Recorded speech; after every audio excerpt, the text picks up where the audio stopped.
ఎంతో ఈజీగా సింపుల్గా అయిపోయే అటుకుల ప్రసాదం, ఎక్కువగా టైం పట్టదు. ఇది గణేష్ చతుర్థి నాడు కానీ కృష్ణాష్టమి నాడు కానీ ఎక్కువగా చేస్తూ పెడుతూ ఉంటారు ప్రసాదంగా. ఇది చాలా ఈజీ అండ్ టేస్టీగా కూడా ఉంటుంది. ఫస్ట్ అయితే ఎండు కొబ్బరి వేసుకోవాలి, మిక్సీ జార్లో వేసుకున్నాక ఇలాచీలు వేసుకొని గ్రైండ్ చేసుకోవాలి ఎండు కొబ్బరితో సహా.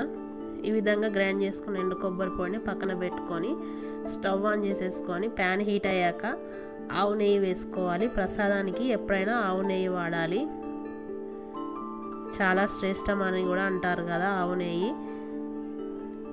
ఈ విధంగా ఆవు నెయ్యి మెల్ట్ అయ్యాక క్యాషూ నట్స్ వేసుకోవచ్చు, మీ దగ్గర ఏ డ్రై ఫ్రూట్స్ ఉన్నా వేసుకోండి. నేనైతే క్యాషూ నట్స్ వేసుకొని వేయించుకుంటున్నాను. ఈ విధంగా కలర్ మారాక తీసి పక్కన పెట్టుకోవాలి. అదే ప్యాన్లో 1 కప్ తురిమిన బెల్లాన్ని వేసుకొని ఒక 4 to 5 టేబుల్ స్పూన్ దాకా నీళ్లు వేసుకోవాలి.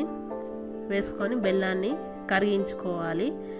దీనికి ఎటువంటి పాకం అవసరం లేదు, కొంచెం స్టిక్కీగా వస్తే చాలు బెల్లం సిరప్ అనేది.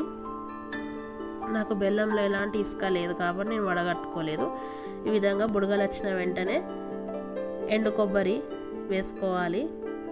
ఇందాక పట్టి పెట్టుకుని ఎండు కొబ్బరి పొడి వేసుకొని కలుపుకున్నాక తర్వాత 1 కప్పు దొడ్డ అటుకులు వేసుకోవాలి. దీనికి దొడ్డ అటుకులు అయితేనే చాలా బాగుంటాయి ఈ ప్రసాదానికి.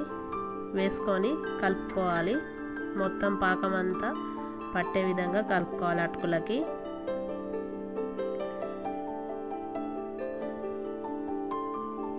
ఈ విధంగా చిన్న మంట పైన చేసుకోవాలి, లేకపోతే మాడిపోతుంది తొందరగా. ఈ విధంగా అటుకులకి మొత్తం బెల్లం సిరప్ అంతా పట్టాక ఇందాక వేయించి పెట్టుకున్న క్యాషూ నట్స్ వేసుకొని కలుపుకొని స్టవ్ ఆఫ్ చేసేసుకోవడమే.